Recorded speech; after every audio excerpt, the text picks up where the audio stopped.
ದಾಹ್ಯ ವಸ್ತುಗಳೆನ್ನುವರು. ಯಾವ ವಸ್ತುಗಳೆನ್ನುವರು? ಕಡಿಮೆ ಜ್ವಲನ ತಾಪವನ್ನು ಹೊಂದಿರುವಂಥ ವಸ್ತುಗಳಿಗೆ ಏನಂತ ಕರಿತೀವಿ? ಹೌದಾ? ಬೇಗನೆ ಉರಿದೋಯ್ತಲ್ವಾ ಕಾಗದದ ಬಟ್ಟಲ. ನೆಕ್ಸ್ಟ್ ನೀವೇನು ಮಾಡ್ತಿದ್ದೀರಾ ಮಕ್ಕಳ?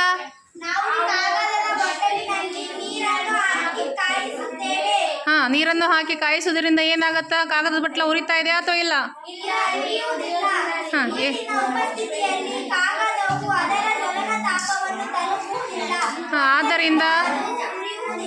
ಆದ್ದರಿಂದ ನೀರಿನ ಕಾಗದದ ಬಟ್ಟಲವು ಉರಿಯುವುದಿಲ್ಲ. ಹೌದಾ? ಹಾಂ.